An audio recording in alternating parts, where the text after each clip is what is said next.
point, Park Be there in person. wasn't able to be there in person, because I I think they really should have announced that. What? I think they should have let people know that. Well, they did.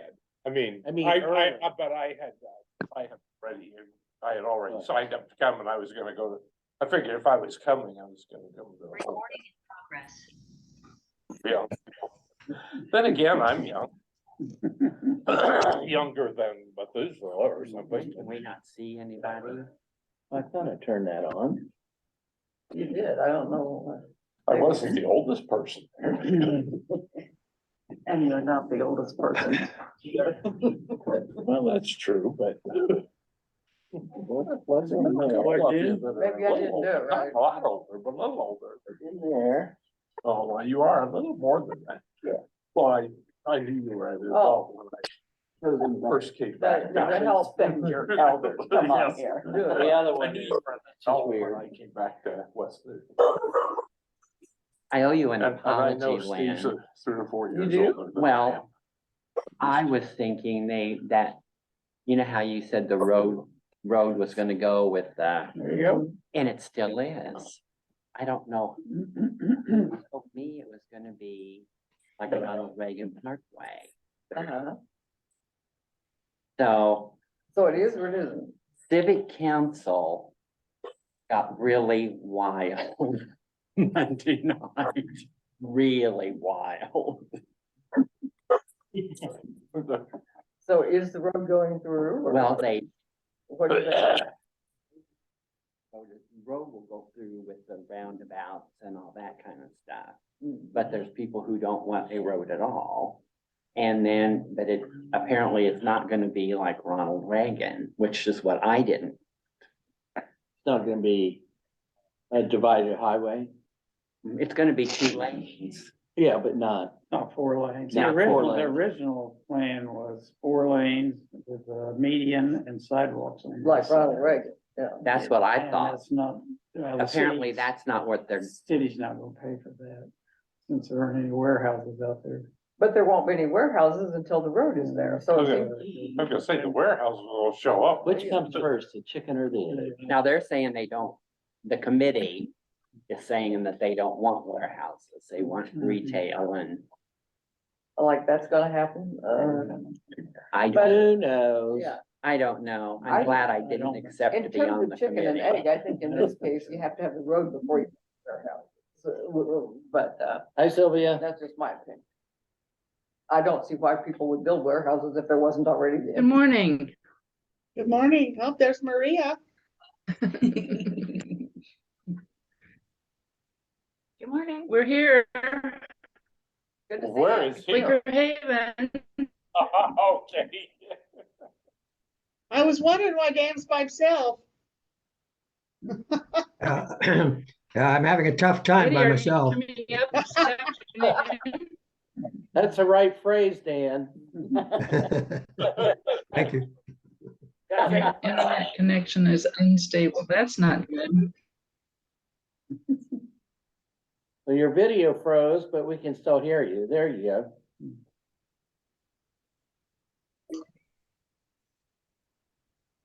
Larry's. Oh, so May or may Richmond, not.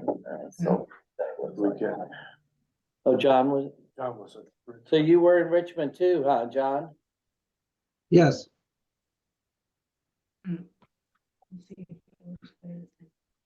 Well, it looked like there was a good crowd.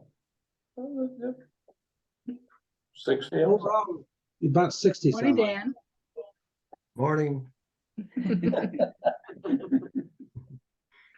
We gotta stop meeting this way. Yeah, So you're all ready with the goodies and you've got your muffins baked. yeah, it's been a bit hectic, but I think I've got it all loaded in the car, ready to go. Good. You're such a good guy. We had signed up to serve the refreshments for the fellowship, and this is the second time I've run off and left Dan to do it by himself. If you have Betty and you and John, are you coming to Quaker Haven today? captioning. No, I had already told Susan I probably wouldn't be there. No. Because I was just there a week ago. What's going on, Quaker? Uh-huh. Tish Dane's memorial service. Oh, okay. I assume that's where you are at That's Maria. right. Yep, No, it's your house, isn't it? it is our house, my house. Mhm. Maria's at your house. That's right. Hi, Dave. Hi. I'm watching out the window. We just got a tornado warning about 2 miles from here. Uh-oh. Yikes. Oh, So what- I you think just- it's gonna go, I think it's gonna go slightly north of us by a mile or two maybe. well, maybe you shouldn't be sitting there waiting. I'm looking out the window toward where it's coming from. You should be taking, Where's shelter if you need? Kind of hard to get Maybe you into the should- basement here. taking, Typical Hoosier, he's not afraid of the tornado, he's gonna That watch can it. make for a very interesting Zoom video if all of a sudden you just whisk away. If I disappear, With your little dog. I don't see it out there, so.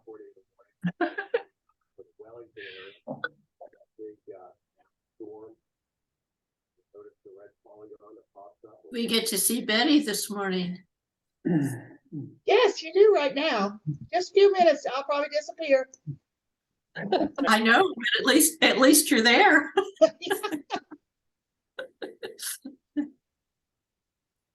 Turn the music sound on there. Too many things. It's like it's kind of cold and crummy around Indianapolis today. Yes. It's supposed to be maybe. cool. Maybe, it's sunny right now. We have, It is more. yeah, well. Significantly more. The sun's out. Yeah, it's sunny here too, but the rain's headed this way.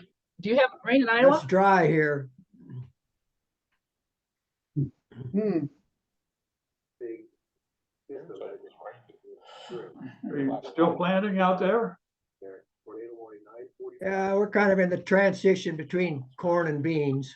Miles away, but. Have you got any planning done? It's, Plants corn. You had no rain yesterday. Sure, it was a good idea. No, nothing. Yeah.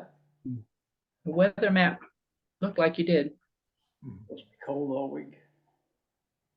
I haven't seen any evidence of Doug in the field. Yeah, yeah. He sprayed for the weed. Mhm. Mhm.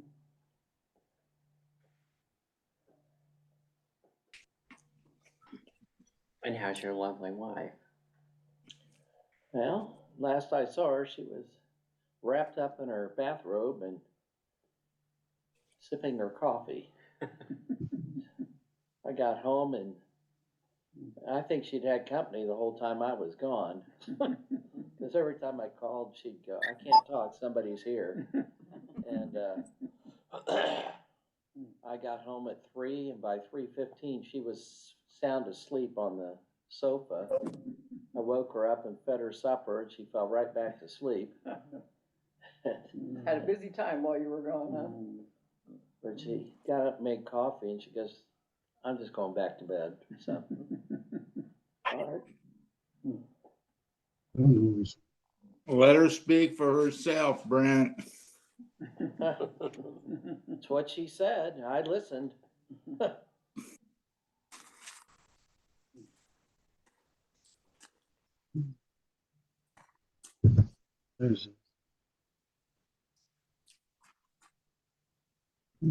Yeah, this one just slipped by us. There's another dark cloud coming now. So maybe it'll go by us also. One on the news was in the panel. Well, you've been through hurricanes. A tornado is not much different, is it? Oh, Tornadoes, Yeah, actually, they a lot of times they're worse. yeah, because they swirl. Typically, you don't have much warning, and typically they're spinning so fast if they just twist your trees and houses around, hurricanes are generally blowing in one direction and then the other. So I think I'd rather deal with hurricanes than tornadoes. Interesting. Except that tornadoes are limited space. Yeah. Yes. The one that hit my folks' house out here. Took about. You might have seen Palm Beach got hammered pretty good yesterday with tornadoes. Yeah, I saw that. For probably a mile and a half. Where was? Palm Beach, Oh, Palm. Oh, How much did tornadoes have to do with climate change? mhm. Is the climate change causing this increase in tornadoes? we've always had tornadoes. Because Florida has a lot, kind of like Iowa and Oklahoma. And it's a lot of them are spun off by those hurricanes too. They do say the tornado alley's shifting further south Yeah. instead of Yeah. up through as much in Kansas and, yeah. So it's probably all relative if it's coming through your place or not. Yeah, we used to be in it in Indiana. We've had 19 already Yeah. this spring, so. That's plenty. That's Yeah. also the season. Mhm. Dave, I wonder if you're north or south of my granddaughter. I'd have to look it up on a map and find out. Of course, I don't know your address, so that won't help either. Is she in Palm City? She's in Stewart, right by you. Right in Stewart. Yeah. Well, since we're just barely outside of the Stewart boundary on the south, she's probably north of us. But that tornado that they warned about a minute ago has slipped offshore now. And I don't see any report here on the TV that of any damage that it did. Yeah, she's on South Carolina Drive. I don't know where that is, but I will look it up. I haven't been to that house. I've been to the one before, which was not in Stewart. So. It looked like they were waiting for food distribution. All this weather talk reminds me of Flannery O'Connor goes, they talk about Jesus just like they talk about the weather, just drops into conversation. So we'll switch to Jesus in a little while.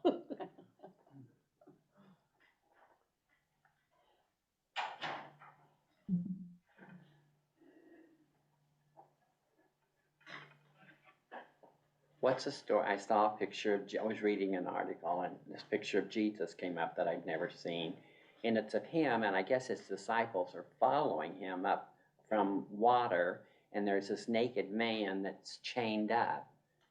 And what story is That's that? probably the Gennesaret, Tennessean demoniac guy that they cast the demons out of and threw them into the pigs. Yeah, like I said, that's why owners just weren't very happy about, or the owners. Yeah, weren't very yeah, it's happy like- about that. Yeah, well, it's Jim Pearson and Durox. Well, did he live or did he? Yeah, no, he was Oh, he fine was- after he got healed. Oh, It's the well, pigs, Jesus. it's the pigs that suffer. Yeah, Oh, because that's then they demonic all, spirits. the evil spirits went into the pigs and they all ran off a cliff and drowned. Which didn't bother the Jews any No. because Chose the water, yeah. they weren't, They were they were unclean gonna be anyway. eating the pigs anyhow. Hi, Jonathan. hey, Good morning. Morning. I Hey, don't John. remember if the Morning. person says he didn't have clothes on or not, but It could be artistic license. I don't remember that. Better, They said. better not tell the Indiana General Assembly about that. Yeah. Maybe banned. Mhm.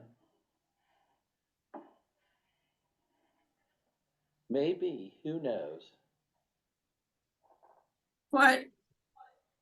About the, somebody said about the General Assembly and, you know, nude art, said it might get banned.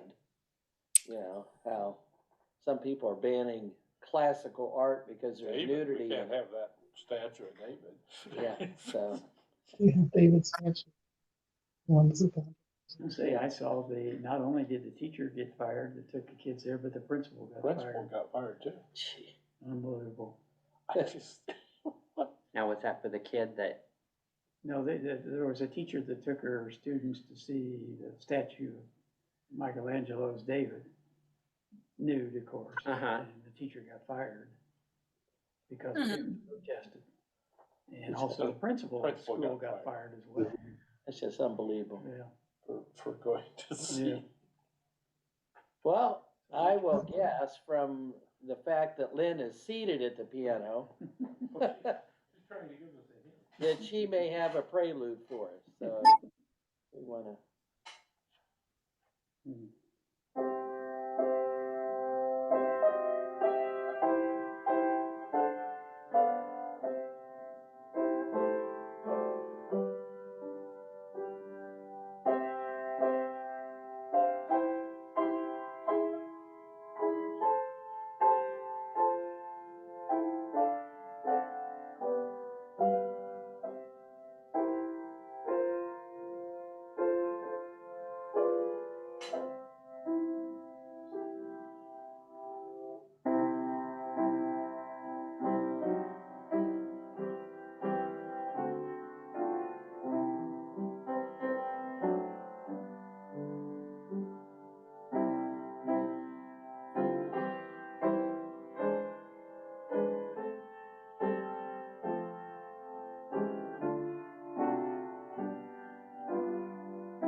As far as announcements, I don't really know of any. Does anybody have any announcements that need to be made?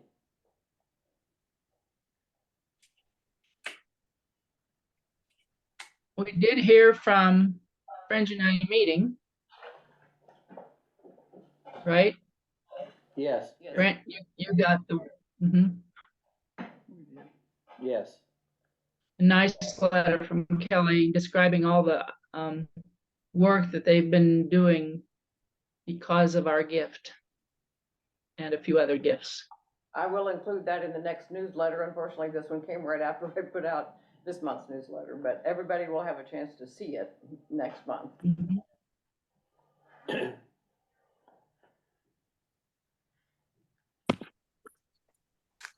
Are there joys or concerns to share this morning?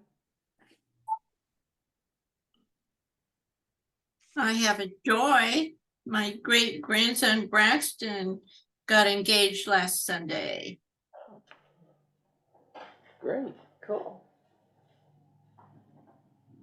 Was a joy for me on Tuesday to be a part of our Midwest women's group that met at Mooresville Friends.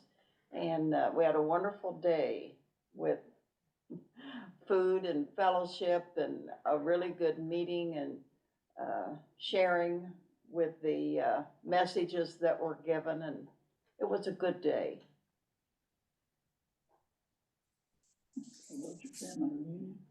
Well, I guess I have a joy and a concern also. We had nearly all of the Peerys at our house yesterday. We were missing one nephew and his 3 daughters, but otherwise everybody was there. So there were, I think the last count was 30 or 32 people, something like that.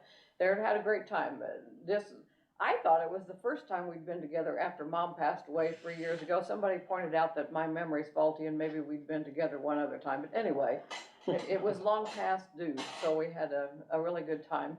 The prayer concern is for Maggie's little friend Beaver that you all have been praying for.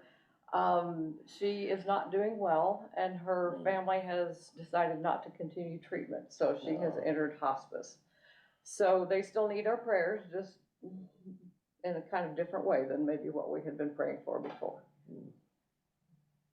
I think I should go out and come back in. I think go out, she come back in. Yeah, you can ask them. So we had a completely uneventful Wilmington College board meeting in the sense of no crises.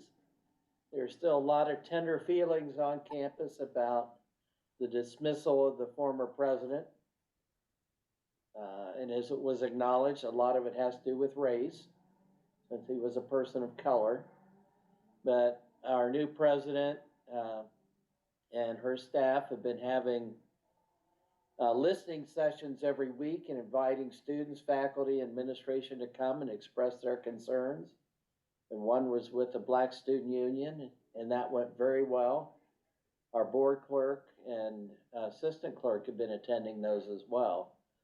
So yesterday, over the weekend, we actually reinstituted the prison program that we'd had for 40 years and got dropped, and approved new non-tuition revenue programs that will help strengthen the college, and actually did work instead of fighting fires. So it was a kind of energizing time.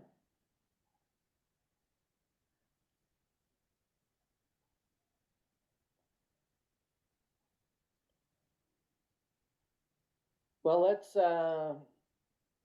prepare to center into silence. Sylvia is our worship leader this morning, and she'll lead as she feels led. So please put yourselves on mute just to make sure that we don't get a lot of feedback, and I will do the same.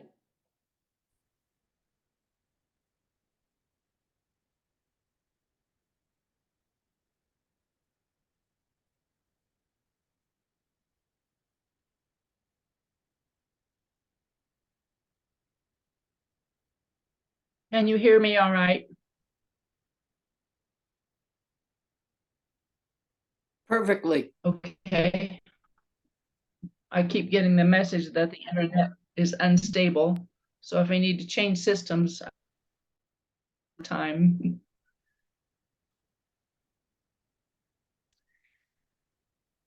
You are breaking up.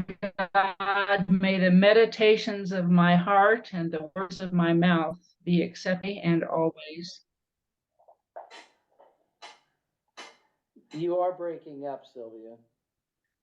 Some of us may remember. I'm sorry, it's breaking up. Okay, we're gonna change systems here.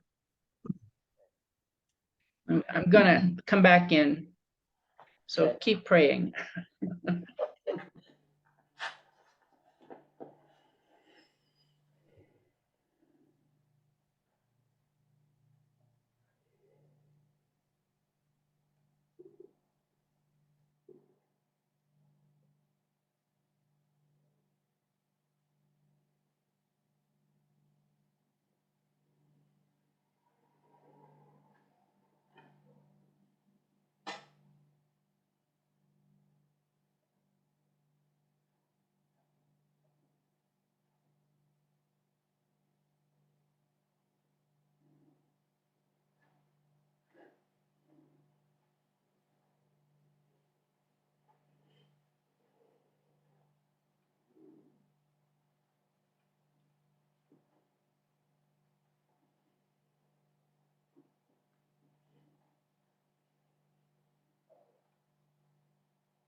Okay, we'll try this. Some of us may remember when Sumner Mills spoke out of the silence to deliver this message. He stood up tall and strong and he said, "I need to make a confession. I am a prejudiced man." We were shocked. But then he went on to say, "I am prejudiced toward people who throw trash out along the road." And we remembered, we thought about his faithfulness as he regularly took his old truck and spent hours picking up trash, the trash of the people who cluttered up the neighborhood. Always admired him for that. Well, I too have a confession, but you won't be shocked about mine. I am judgmental of those people who overuse some words. Maybe you can even guess which words bother me, and I feel pretty safe in sharing this with you because those who use those words are most often people much younger than most of us. A few days ago, I perked up my ears when on NPR there was a discussion about words. Not disappointingly to me, not in terms of the inadequate language skills demonstrated by people who overuse some words, like, and like, and rather the interview was about how I will call what I will call trendy words as they become accepted vocabulary, and how certain words have changed meanings over time to say something totally different than the dictionary used to define them. It was as if the language expert that was being interviewed endorsed the lousy use of our language as a cultural change rather than berate us to clean up our communication skills by sticking to proper English and to sentences that can be diagrammed as we used to do in class so that we can clearly communicate our thoughts we wish to share. Well, I told Dan I was going to talk about this, and he said he doesn't even notice when radio guests are interviewed and can't get through a sentence without using like multiple times, or when the guest cannot think of the words to describe what's in their head, they substitute, hoping the listeners can figure it out on their own. Those people frustrate me, and my sense of proper sentence structure, verb tenses, and descriptive vocabulary cries out in anguish. Dan is a much better listener. He's open-minded to what the person's trying to say, so those fill-in words don't matter to him. But I know I'm not the only one who lets the extra words get in the way of the message.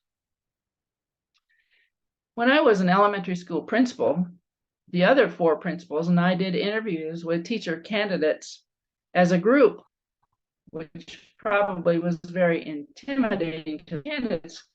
It helped us work as a team to select teachers that fit in certain positions without having the candidates to do 5 different interviews. One of the new college graduates we interviewed answered every question with so many likes and that when she left the room and the door closed behind her, we all responded simultaneously, making remarks something of this sort. Well, she might be a good person, but she isn't going to, be the one I want for my school. Well, I agreed to call her and explain to her why she wasn't being considered by any of us for a teaching job, where modeling good English is really important. She thanked me for telling her so that she wouldn't make that mistake if she got other interviews. I doubt that she could change that habit quickly. Overused words are not just like and This article was written almost 10 years ago by a woman named Claire Fallon. She starts with literally, honestly, absolutely. Our everyday language has become littered with such terms so nondescript and ubiquitous that we barely even register their presence. Unique, a word that used to mean unlike anything else, has become so common that we now modify it with very, very unique or so unique to emphasize that it really is unlike anything else rather than just somewhat different from the norm. For example, that quirky wall shelf you bought shaped like a mustache is not so unique. For the record, thousands of other people have had the exact same one. Fallon continues to say, very few of us have not fallen prey to the ease of peppering our conversations and even our writing with words such as awesome and totally. But why does this happen? How do these words, which once had such specific uses, become catch-all explanations and intensifiers used in nearly every chat? I say words that can become trendy and different ones that sprout up with new generations are the ones that I'm talking about. It seems to me right now that one overused word is perfect.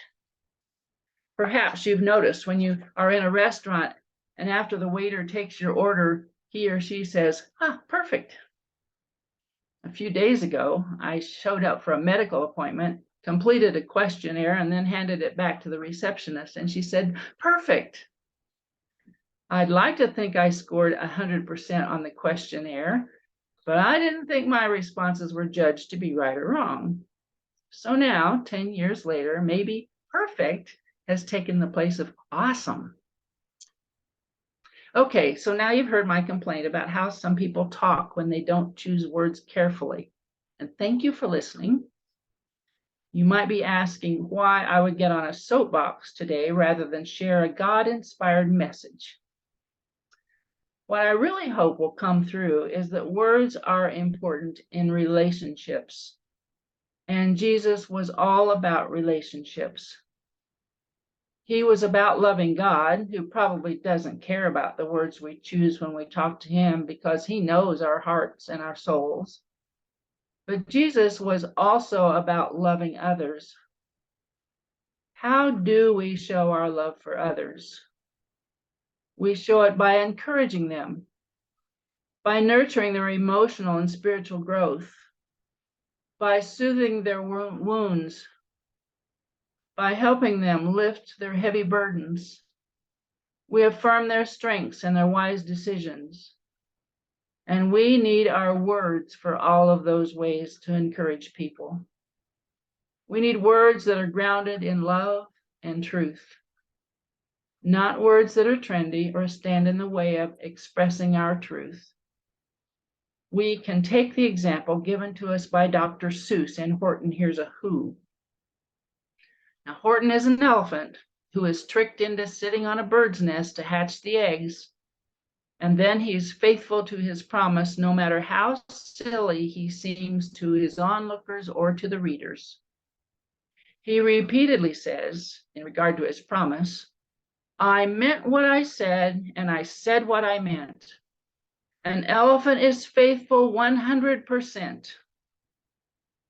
Well, maybe he didn't choose his promise well, but he did choose to follow through with it. How would it be if we, people of faith, could say, "I meant what I said, and I said what I meant"? A Christian is faithful 100%. If we exaggerate to impress people, if we gossip about things we don't know as truth, if we can't say what we mean with loving kindness, I don't think we are faithful 100%. However, I believe Jesus calls us to keep trying, even though we don't get it right 100% of the time.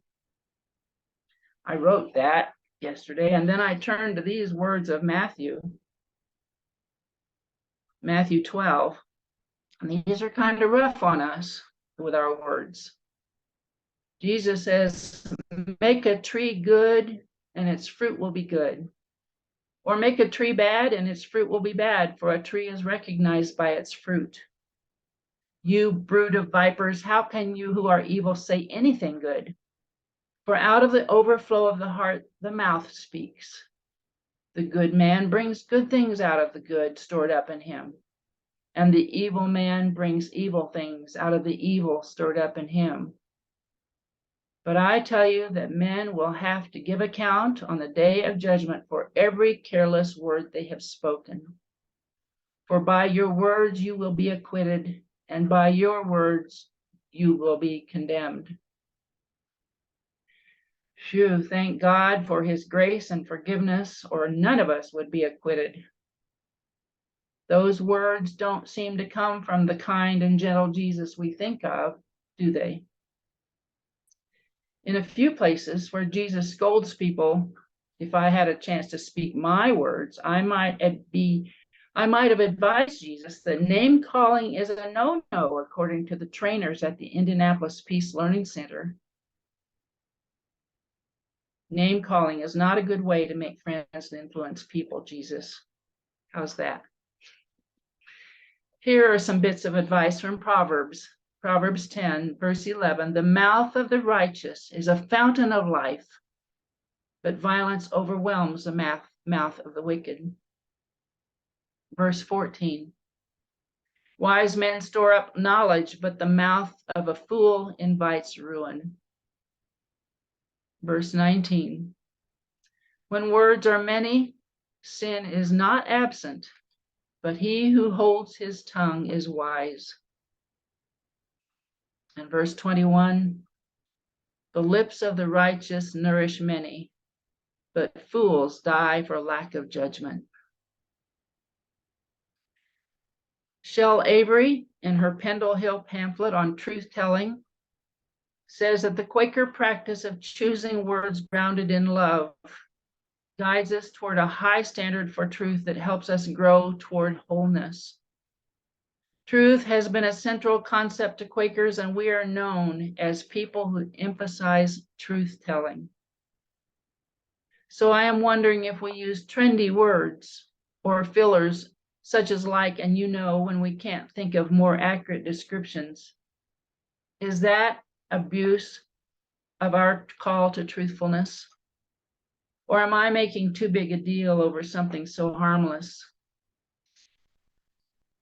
When we are in a conversation and have the opportunity to speak about our concerns or present a point, won't we communicate more effectively when we choose our words wisely?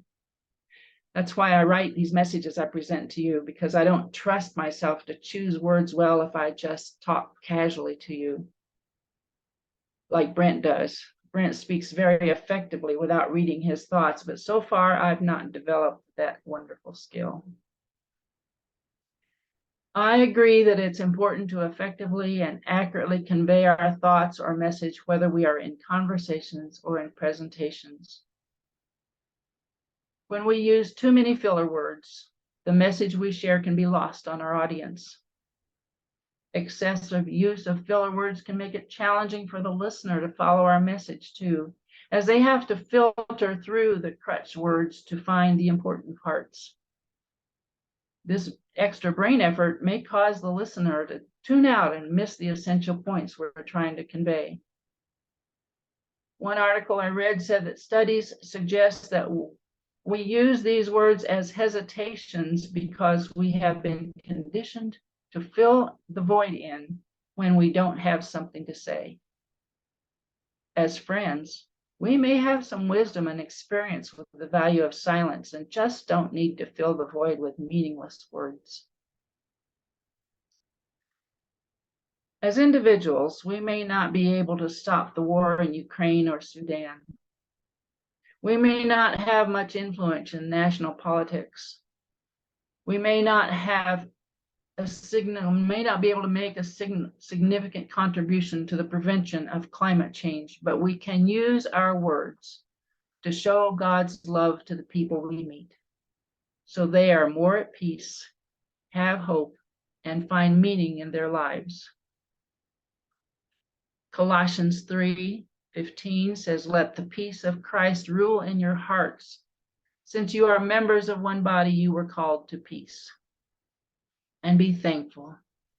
Let the word of Christ dwell in you richly as you teach and admonish one another with all wisdom, And whatever you do, whether in word or deed, do it all in the name of the Lord Jesus, giving thanks to God the Father through him.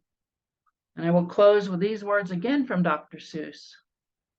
Unless someone like you cares a whole awful lot, nothing is going to get better. It's not.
One word that's both underused and overused, a very important word. So it shouldn't be a surprise that it's both underused and overused, is the word God. There are occasions when the person who would like to use the word God in a certain context, but they look around and they think, well, I'm not sure how that would be received at all. I think I'll just keep my thoughts to myself. And then I've been in a minister's group before where a minister used the word God every other sentence. And by the end of their speech, I had no idea what the word God meant from that person, because they overused that word, an extremely important word that we think we know what it means, and we think that other people know what it means, but it may not be exactly what we mean. Well, one can always say God is God, but it's not that simple. Another thought I had during Sylvia's excellent talk about words is the word robust. It was a very popular word for several years, a few years ago. It was a robust speech or robust this. Now it seems to have faded a little bit, although you still hear it a lot. And it's just another example of what Sylvia was talking about. And I think her points are excellent. That speech is important, and speech influences our awareness, our consciousness, if you will. And we tend to follow the things that we say in more than we think.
Well, thank you, Sylvia and Lynn. We'll now continue with additional unprogrammed worship for those who can stay. To those who need to leave, we bid you Godspeed and hope to see you next week.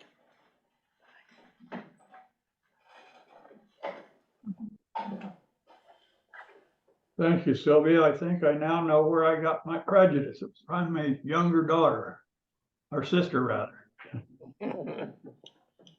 Or it was maybe from mother who corrected the nurse as she was one of her last few sentences she made in the hospital. Yeah. Pantry is not until the 8th.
When Sylvia was talking,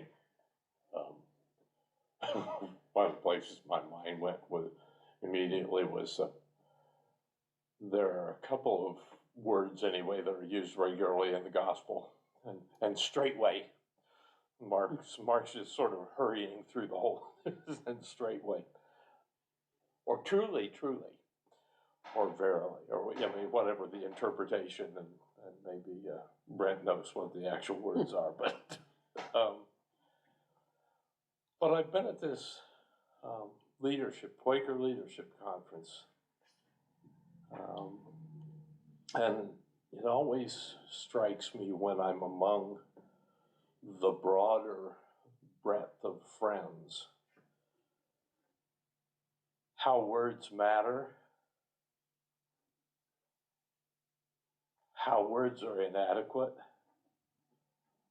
and how words are all we have. That to share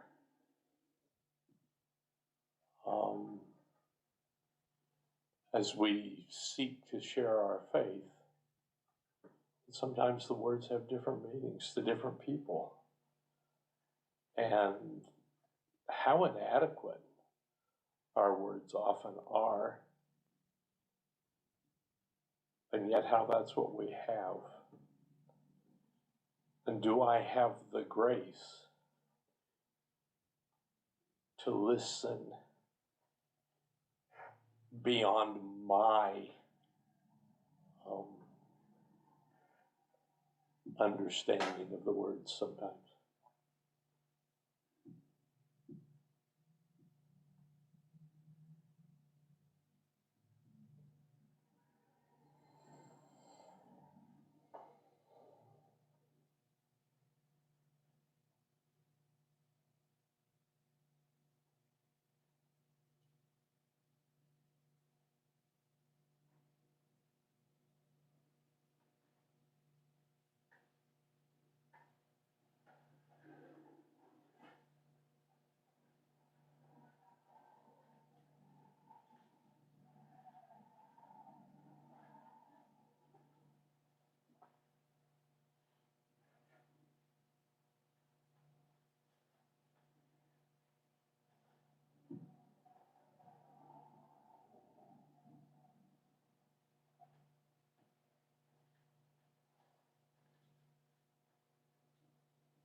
Thinking about what Dale said, the difference of what words mean to the listener too. Yesterday, as we ended the board meeting, the clerk said, are all hearts at peace? And my friend Dan, who's a lawyer and a Presbyterian, said, no, I'm not at peace. We have a lot of work to do, and I've got to, he began enumerating why he was not at peace, and then I made a quiet Quaker rebuttal. I said, that's Quakerese for, are we done with the business today? And he goes, oh, never mind. And so, again, how do we speak so that we can be heard, not just heard, but understood?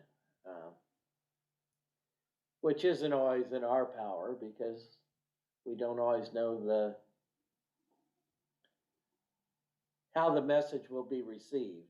And I do think, what we've heard this morning reminds me about how careful we have, and by careful, I mean filled with care about how we say what we say, which is not always easy for me.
Megan's talking. Megan, you're on mute. Sorry. I said, there, gosh, Rudy, thank you. I was, saying that very often in my day job, people are coming in front of me looking to decide what's going to happen with their families. Theoretically, what I say is what happens. And it's so hard, you know, I might have 15 or 20 families in a day. That's not at all uncommon. And the struggle to be present for each family can be great because there are so many people coming from so many different places. I have people who can't add a column of figures and who can't fill out a form correctly because they can't read or write that well.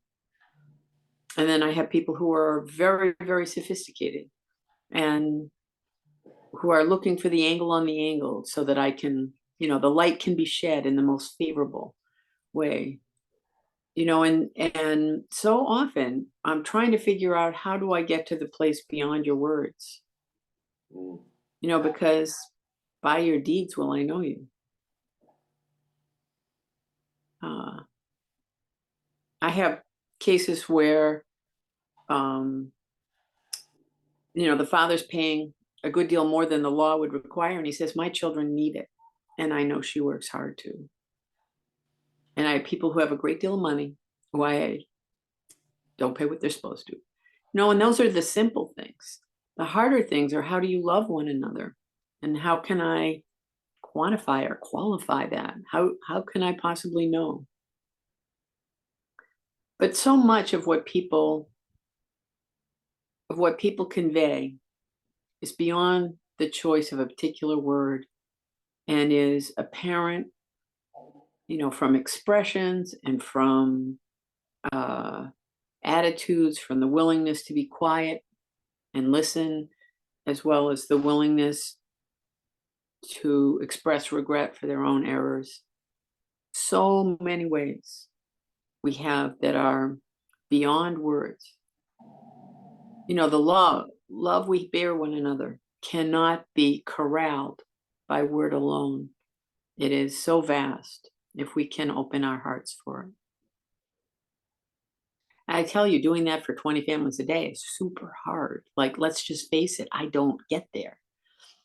But at least I can understand that that's a goal to reach for, to be as present, to be as present for that of God in each person who appears in front of me, and wish that that be the part that comes forward today and tomorrow when I'm not there.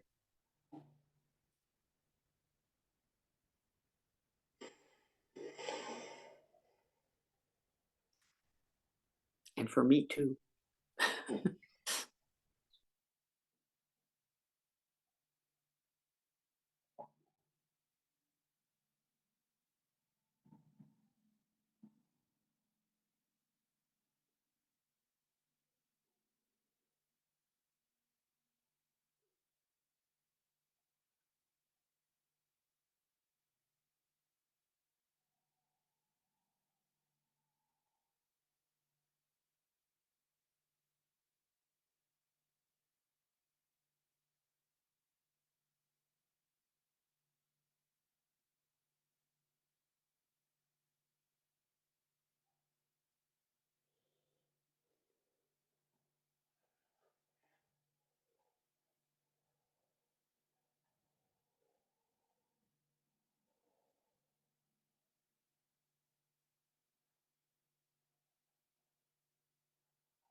Are all hearts at peace?